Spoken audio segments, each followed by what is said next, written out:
Hi, this is Mindy Sutherland, This is Camille Wright. and we're doing the Collaboration in Technology, Strategies that Support Academic Learning for English Language Learners in Mathematics Summer School. The first article we reviewed investigated whether math game apps increased math abilities of English language learners and their perceptions of self-efficacy. The findings were that the use of Help Math app directly increased students' math abilities and their self-efficacy in mathematics. Freeman concluded that technology allows students to take control of their own learning and increases student achievement.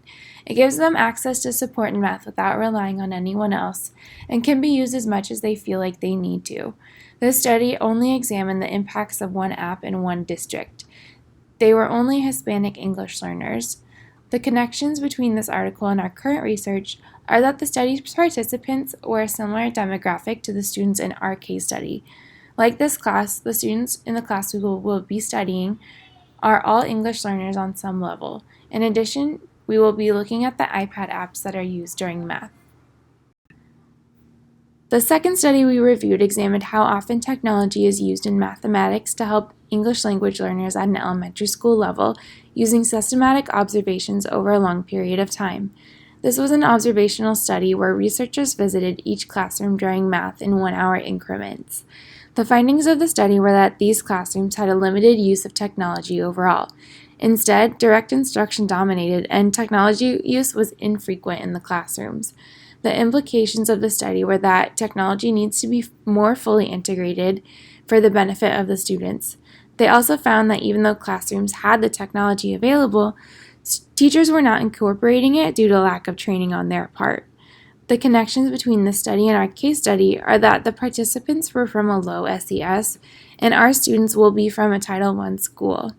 The study also was based on elementary school classrooms, which is where we will be observing.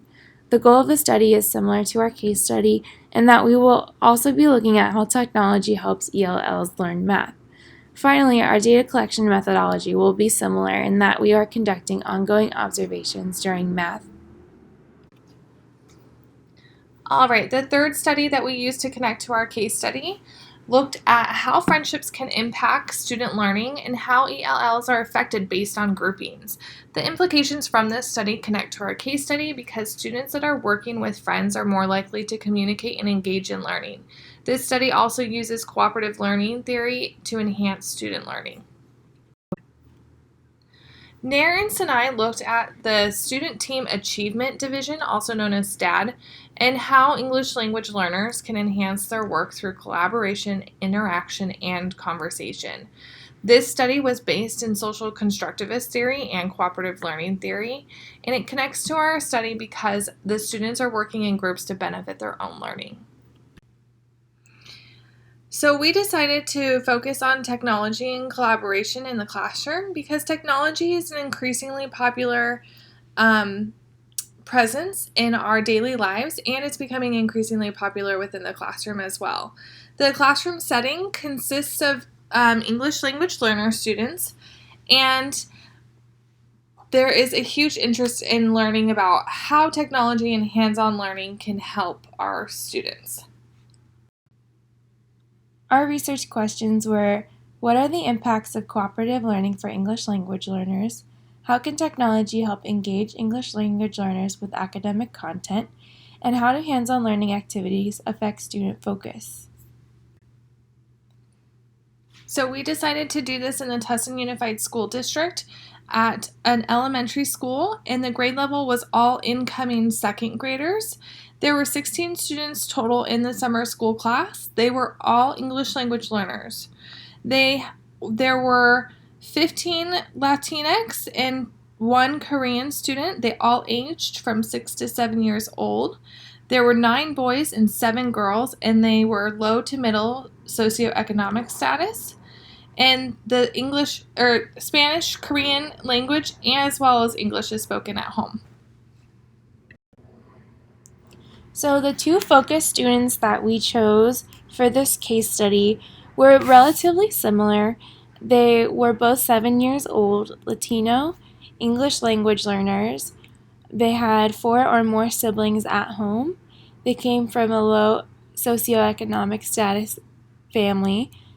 Their home language was Spanish. They were born in America or in the States, and they both reside in Tustin or in Santa Ana, where the school district covers. Even though these students are pretty similar, they are representative of the majority of the students that were in the class that we observed. The methodology that we chose to use included note-taking, formal interviews, photos, as well as sample work from Seesaw. So our first form of data collection, prior to our visit, we created a spreadsheet to outline every 5 minutes of our observations, and we decided who was going to look at what. So over the course of our observations, Mindy looked at grouping and technology, whereas I focused on individual focused student behaviors.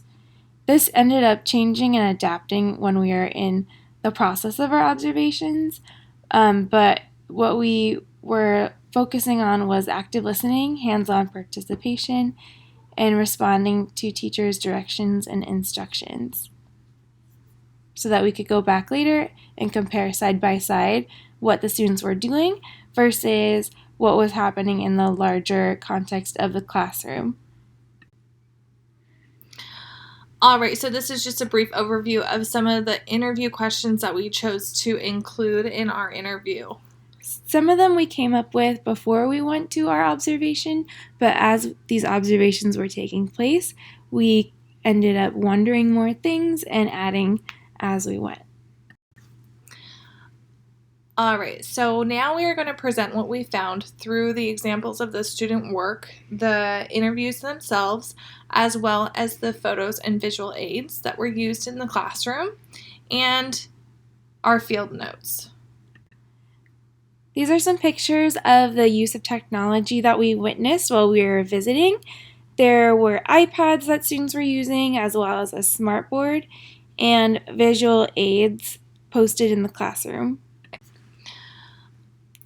All right, so here we just have student A and student B's student work. We chose to look at their Seesaw accounts to see their progress throughout their time in the summer school. So we start with this pre-assessment that was given to them before we came to observe.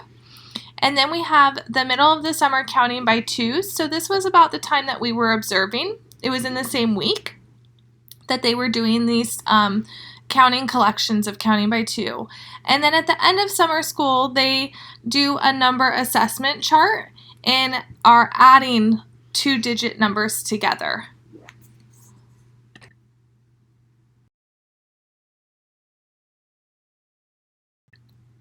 Okay, so this is an example of our field notes from the first day that we observed. We're not going to include all of our observation notes just because there's so much and a lot of it was repetitive. But as you can see, this shows every 5-minute increment and how I took notes on what the specific focus students' behaviors were at certain times throughout the day. For example, when they were calling out and when they were engaging with what was going on in the lesson. This is another sample from the following day that we observed, where Mindy was taking notes on the group as a whole. So she was looking at groupings and different times that she had during the day. And she was also looking at technology and what kind they were using and how they were using it. This is a sample of our notes from our third observation day, and I was again recording specific behaviors from the focus students. So just some of the things that we quoted from the interviews that we took. The teacher said that the students learn best when they're able to explain their thinking and learning to another peer. Student one said that they use Starfall, Freckle, and Seesaw with the iPads, and students 2 likes being with his partner because it's more fun than being alone. The teacher also said that using technology in the classroom allows her to keep track of the progress and the work. And then student 1 and student 2 both talk about their favorite activities, being estimation and iPads because they're not at home. The types of technology we observed were iPads on a 1-to-1 ratio for educational games and access to Seesaw, and the smartboard for displaying visual aids, the daily schedule, and groupings. The smartboard allowed for interactive learning opportunities as students were able to come to the board and take control of the lesson by touching the board to advance it to the next slide, and they got to participate as the leader of the lesson in that way. And some students had access to technology at home, but the district does not provide take-home devices. All right, so students successfully participated in small collaborative group activities and mathematics tasks. They were partnered and grouped up for more than 3/4 of the school day. They would work next to each other while working on the iPads, and students would also help each other find the correct app or help solve a small problem if they were having an issue with the technology. They did a variety of group work math tasks as well. When it came to hands-on learning, students used manipulatives in furthering their number sense. They were interacting with manipulatives when playing math games, and we found that students really liked using manipulatives in games, and they were able to use them to collaborate, such as the card games. So, some of the conclusions that we came to were that students benefited from learning in small groups and pairs, particularly with peers that have demonstrated familiarity and comfort with them. Students use technology throughout the activities in an effective way for activities and for collecting assessment data, such as uploading their work to Seesaw.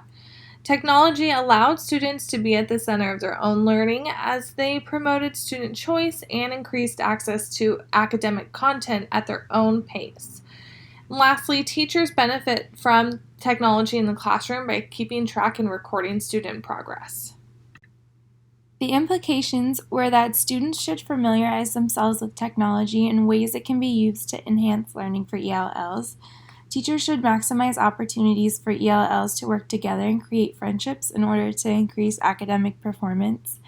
Technology is an important concept for this generation of students to learn. Districts should evaluate whether to provide devices at home, as not all students have access to technology outside of the typical school day, and they'll benefit from it. ELL students are encouraged to communicate with classmates when working in groups, and students are more actively involved with their learning when it is hands-on.